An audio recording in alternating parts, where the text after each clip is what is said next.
अस्सलामु अलैकुम वरहमतुल्लाहि वबरकातुहू। दोस्तों, मैं हूं आपका भाई हाफिज़ गुलाम मुस्तफ़ा सऊदी अरब से। दोस्तों, इस वीडियो के अंदर आप लोगों से 90 डेज़ उम्रा वीज़ा के बारे में 6 चीज़ें शेयर कर रहा हूं। उनमें पहली चीज़ आप लोग समझ लें, 90 डेज़ उम्रा वीज़ा वाले किस एयरपोर्ट को इस्तेमाल कर सकते हैं, यानी किस एयरपोर्ट पर ये आ सकते हैं।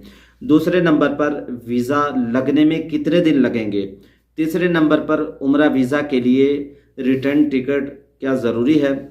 चौथे नंबर पर पोलियो सर्टिफिकेट के बारे में। पाँचवें नंबर पर कौन से डॉक्यूमेंट्स आपको ज़रूरी है। छठे नंबर पर क्या 90 डेज़ वीज़ा दोबारा रिन्यू करवा सकते हैं, आगे बढ़ा सकते हैं। दोस्तों, आप लोगों से अर्ज़ करूँगा, वीडियो को आखिर तक सुनकर जाइएगा, इंशाअल्लाह फ़ायदा होगा। देखिए, 90 डेज़ उम्रा वीज़ा वाले ये किसी भी एयरपोर्ट पर आ सकते हैं। दमाम है, रियाज है, जद्दा है, मदीना है, अबहा है, किसी भी एयरपोर्ट को ये इस्तेमाल कर सकते हैं। लेकिन सऊदी गवर्नमेंट की तरफ से मैंने एक वीडियो में बताया भी था, ये यानी रिक्वायरमेंट है कि जद्दा और मदीना के एयरपोर्ट को इस्तेमाल करें, इन पर आएँ। बहुत सारे लोगों ने अपनी फैमिलीज़ को रियाज, जद्दा, दमाम और इस तरीके से अबहा से बुलाया है और उम्रा करवाया है, यानी उनको कोई मसला पेश नहीं आया। वो आप लोगों से आगे शेयर कर रहा हूँ, क्या चीज़ें उनको दे दें, इंशाल्लाह आप लोगों को परेशानी नहीं होगी। दूसरे नंबर पर ये वीज़ा कितने दिन में लगता है। भाईजान, ये वीज़ा 2 से 3 दिन के अंदर लग जाता है। 3 दिन भी लग जाते हैं, 2 दिन भी लग जाते हैं। जितना आप लोग दुआएं ज़्यादा से ज़्यादा करेंगे, उतना ही जल्दी इंशाल्लाह ये वीज़ा लग जाएगा। तीसरे नंबर पर 90 डेज़ उम्रा वीज़ा ले रहे हैं, क्या इसके लिए आपके पास रिटर्न टिकट होना ज़रूरी है। देखिए, उम्रा वीज़ा हो, विजिट वीज़ा हो, टूर वीज़ा हो, कोई भी वीज़ा हो, सऊदी गवर्नमेंट की तरफ से रिक्वायरमेंट ये है, आपके पास रिटर्न टिकट होना ज़रूरी है। रिटर्न टिकट आप लोग बनवा कर आएँ। चौथे नंबर पर पोलियो सर्टिफिकेट के बारे में आप लोग सुनते चले जाएं। दोस्तों, पोलियो सर्टिफिकेट के बारे में बहुत सारे लोग आए और फैमिलीज आई, उन्होंने बताया हमसे एयरपोर्ट पर पोलियो सर्टिफिकेट के बारे में नहीं पूछा गया। यही उनसे पूछा जो आपको बुलवा रहा है, क्या उसका आपके पास इकामा है। उन्होंने कहा जी हाँ, तो उस फैमिली को जाने दिया, यानी कुछ भी नहीं पूछा। लेकिन पोलियो सर्टिफिकेट की शर्त ख़त्म नहीं हुई। अब पोलियो सर्टिफिकेट आप लोगों ने बनवाना है। इसके 2 तरीके हैं। पहले नंबर पर आप लोग अपने इलाके के हेल्थ सेंटर पे जाएं और वहाँ से आप लोग बनवा लें, 1 आध दिन के अंदर बन जाएगा। जब मैं सऊदी अरब आया, मैं अपने एक दोस्त के पास गया, उससे बात की तो मुझे उसने फौरी तौर पर बनाकर दे दिया। दोस्तों, मेरा भी नहीं पूछा गया था, अभी भी बहुत कम पूछा जा रहा है एयरपोर्ट पर, यानी नहीं पूछा जाता, लेकिन ये ज़रूरी है आपके पास पोलियो सर्टिफिकेट हो। 5वें नंबर पर ज़रूरी डॉक्यूमेंट्स आप लोग समझ लें जो आपको बुलवा रहा है। पहले नंबर पे उसका पासपोर्ट, दूसरे नंबर पर उसका इकामा, तीसरे नंबर पर उसका यहाँ पे इंटरनेशनल एड्रेस, चौथा उसका इंटरनेशनल जो यहाँ नंबर चल रहा है वो आपके पास होना ज़रूरी है। ये 4 चीज़ें आप अपने पास रख लें। एयरपोर्ट पर कोई भी मसला हो तो इमिग्रेशन को आप लोग बताकर बाहर आ सकते हैं। इसके अलावा दोस्तों, यहाँ जो आ रहा है, जो वीज़ा निकलवा रहा है, उसका पासपोर्ट, उसका ID कार्ड और रिटर्न टिकट अगर आपके पास है तो आपका वीज़ा आसानी निकल आएगा।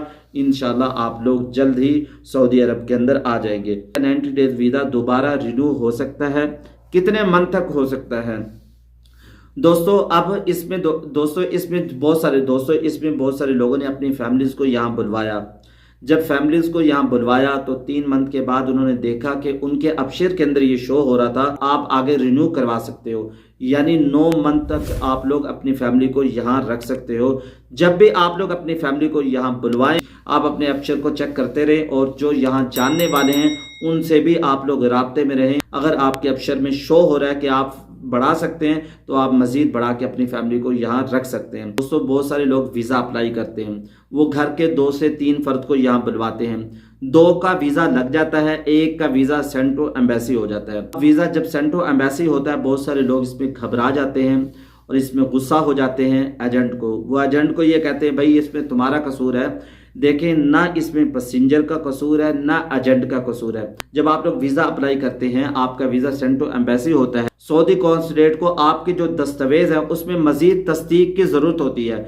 مزید تصدیق کے لیے وہ آپ کا ویزا سینڈ ٹو ایمبیسی کر دیتی ہے۔ جب آپ کا ویزا سینڈ ٹو ایمبیسی ہو جاتا ہے، بہت سارے لوگ اس میں پریشان ہو جاتے ہیں، دقت کا شکار ہو جاتے ہیں، بہت سارے لوگوں کو اس کے بارے میں کیونکہ پتہ نہیں ہوتا ہے، پہلی دفعہ وہ آ رہے ہوتے ہیں۔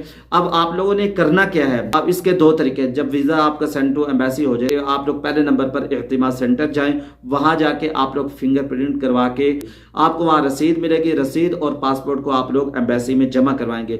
دوستو، جس باکس کے ذریعے سے آپ لوگ یہ جمع کروائیں گے اس کی بھی فیس ہوتی ہے۔ اب اس میں لوگ پریشان ہو جاتے ہیں، بھائی 1600 ان کو دے دیا، اب جب جمع کروائیں گے وہاں 5 سے 6,000 10,000 تک لگ جاتا ہے، مختلف ہوتی ہے۔ جب آپ لوگ کروائیں گے تو آپ کو پتہ چل جائے گا۔ اللہ تعالیٰ visa message send to embassy ہونے سے ہمیں بچائے، ایسے ویزا لگ جائے۔ ویزا سینڈ ٹو ایمبیسی اس وقت ہوتا ہے جب سعودی گورنمنٹ کو ہمارے دستاویز کے اندر کچھ کمی نظر آتی ہے، وہ اس کی مزید تصدیق کرتی ہے۔ جب آپ کا ویزا ایمبیسی کی طرف جائے گا، ایمبیسی اس میں جانچ پڑتال کرنے کے بعد اگر کوئی ایشو نہیں ہے تو ویزا لگ جائے گا۔ اگر سعودی عرب میں آپ مطلوب ہیں یا کوئی قانون توڑ رکھا ہے تو ویزا نہیں لگے گا۔ اعتماد آفس کی مشقت سے بچنا چاہ رہے ہیں، آپ وہاں نہیں جانا چاہتے، تو آپ Saudi visa biometric app download کریں، وہاں فنگر پرنٹ کریں، وہاں بایو میٹرک کر کے سعودی قونصلیٹ میں یہ جمع کروا دیں، انشاءاللہ آپ لوگوں کا ویزا لگ کر آ جائے گا۔ یہ مختصر آسان طریقہ ہے، یاد رکھیے گا۔ اگر آپ لوگوں کو کچھ سمجھ نہیں آیا تو آپ لوگ کمنٹس باکس کے اندر پوچھ سکتے ہیں۔ السلام علیکم ورحمۃ اللہ وبرکاتہ۔